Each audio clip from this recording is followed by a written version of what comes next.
Afternoon, Mr. Turner. Good afternoon, Mr. Well, I know that there was a bit that surprised me. How it starts. I always thought it starts with a Rolls Royce. It actually starts with a The shot of a SR-71. yeah, Yeah. and I still not really worked out why. Can never get my head around that. It is the most bizarre shot, isn't it, to start a Yeah. gangster film or a rock and roll film. But Yeah. how you would ever think of putting that in? Oh, what we need now is a shot of of an SR-71 flying at Mach 3. It makes no sense at all.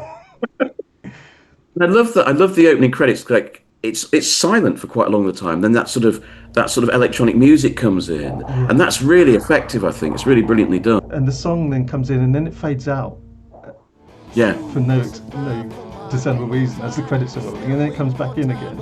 I would love to have seen being a fly on the wall at that first screening for Warner Brothers. In the first like 10 seconds, you've got nudity. You've got sadomasochism Yeah. going on. Yeah. Yeah. Yeah. Claw marks on James Fox's back. And Yeah. They must have just had an absolute fit. I find it fascinating because of when it was made, 1970. You've got the counterculture 60s, but it's just coming down from that. It was filmed in '68. Yeah, And that's then right. They kept it for 2 years. And then so it was a '60s film, but obviously it kind of falls into that '70s category now because of when it was finally released. So this whole world was going on anyway, and it's almost like they just managed to capture some of it. People argue about, is it a Donald Cammell or Nicolas Roeg film? And I think it's very much a Donald Cammell film because it's got quite a different feel to Nick Roeg films. Nick Roeg films feel a bit more new age to me, a bit crystal gazing, And this is quite a dark film and it's quite a brittle film. That's the sense I get from watching the interviews. I mean, he was coming to this as a first-time filmmaker, and he was coming from, he was kind of from an artistic kind of world, wasn't he? Painting and poetry and philosophy. Hearing them talk, it sounds like it was definitely Cammell directing and Roeg bringing all of his experience to it. So Cammell was talking about Roeg bringing his vision to life. Yeah. But I think it was lovely that they both, credit each other with it, and they remained friends for the rest, for the rest of Cammell's life. I thought you were quite dismissive of poor James Fox. You said you weren't convinced. I feel bad about that. I feel because James Fox is a great actor. I think he's brilliant. I think he's superb in it. He's great as Chaz, and he carries the film. He absolutely carries it. I think. I often really don't like that posh people pretending to be working class people. And I often really react to that. And with James Fox, I don't for some reason. I know, he's not like that in real life, and but I love him in it. I think he's just such a great anti-hero. He comes across incredibly natural in it. It kind of works because all the other gangsters in it are not quite real. They're sort of believable, but then they're a bit exaggerated. You know what I mean? So I think that James Fox's sort of slightly odd gangster kind of fits in, if you know what I mean. In a way it wouldn't in something like Get Carter or something like that. I said shut your bloody hole! And also, another thing that surprised me watching it again is Jagger is very strong from the first moment he comes in. He's supposed to be this sort of rock star who's lost his way, but he's actually quite a strong personality from the very beginning, isn't he? He sort of upends, James Fox almost straight away somehow.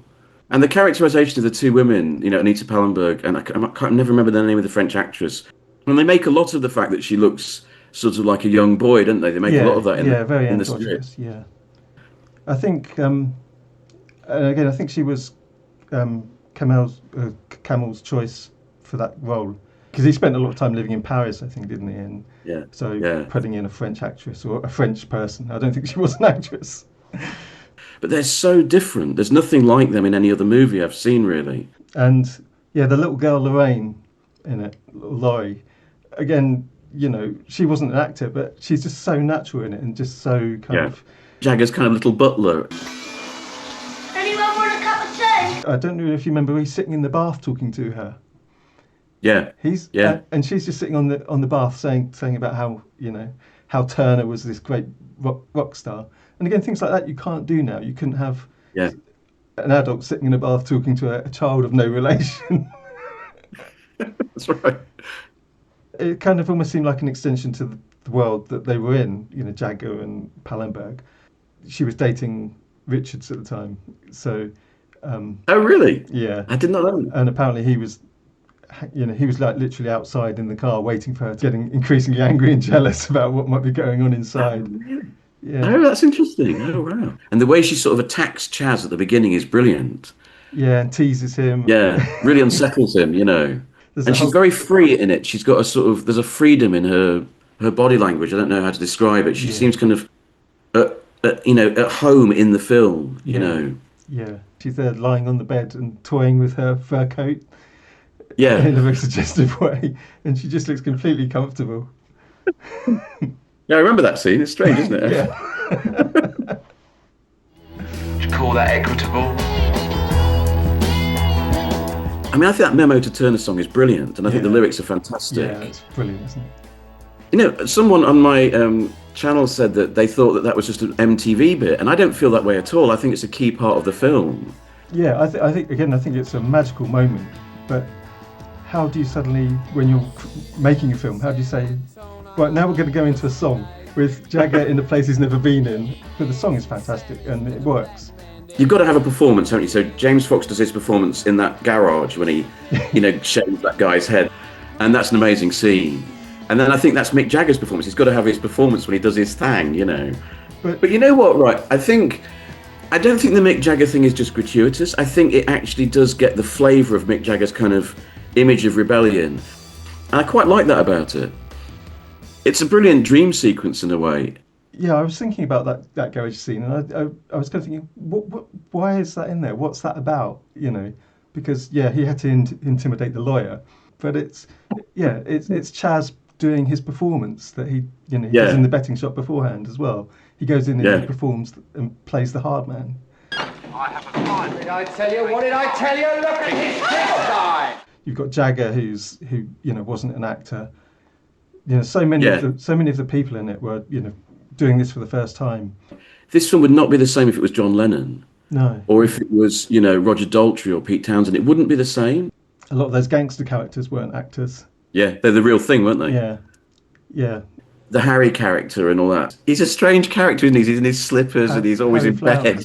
Yeah, so there's that whole kind of gay thing to it, isn't there, as well? Yeah. Because Harry Flowers has got his chap in the bathroom who's just kind of oiling himself down, and they've got those magazines of just oiled up men lying around on the bed. But again, like you say, it's not reference, but it's just kind of character setting, isn't it? Yeah. You know what they're going to call us? They'll call us gangsters. It'll be good by the business, gentlemen. We'll be as popular as Hitler. You know all that stuff about, at the court case, the bloke's talking about mergers and how bigger companies are taking over smaller companies, and then you get the business with the betting shop. I thought that was a bit sort of hammer on the head, it was a bit sort of overdone, I thought. Like, small businesses in this day and age is against nature.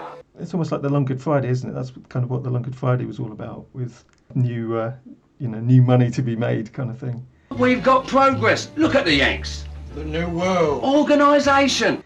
But this gang in particular, they're still just looking at betting shops. They're not looking at the big picture, are they?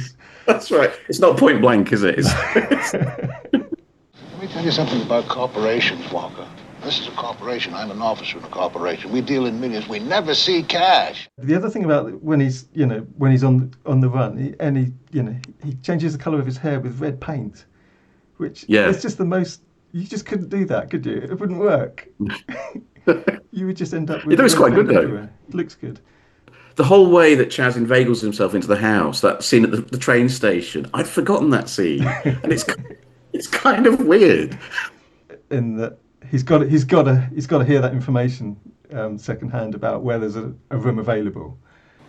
He's peculiar. He's a hermit. He can't face reality. There's so many fantastic lines in it. It's so quotable. I know people talk about The Big Lebowski being, the most quotable film ever. I think you can take almost any line from Performance. You threatening my client? You bet I am, Ponzi. $3 grand a week that boy's grossing, or I'm a communist. Can I use the blower up here? We haven't got a blower up here. I've known a few performers in my time. I like a bit of a cavort. Putting the frighteners on flash little twerps. That boy's in bother. Up here. There's nothing wrong with me. I'm normal. I am a bullet. To old England. Do it again, a bit longer. I'm sick of brains. Comical little geezer. You look funny when you're 50. Yeah, well, you know, that's just like your opinion, man. I think it's a film that we're both fascinated by. I've been fascinated by it for years. Yeah. I've seen it many times. It was an experience watching it, in Italy with an audience, a big packed house audience. Yeah. And, only the British people were laughing at the jokes. But I suppose that humour is like very culture specific, But I think there's people that clearly just don't like it or don't get on with it. I think it is a bit of a Marmite film. I hate to use that expression, but it is, isn't it? You either love it or hate it sort of kind of film. Yeah. And I think it has always been thought of as one of the best British movies, definitely. And it's one of those films where, there's nothing else like it. And it's that kind of lightning in a bottle kind of thing, isn't it? Yeah. I like films where, just because there's nothing else like them, and performances like that, there's no other film, not even in Nicolas Roeg's or Donald Cammell's career, that it's just so unique, isn't it? And that's one of the things that fascinated me about it, I must admit.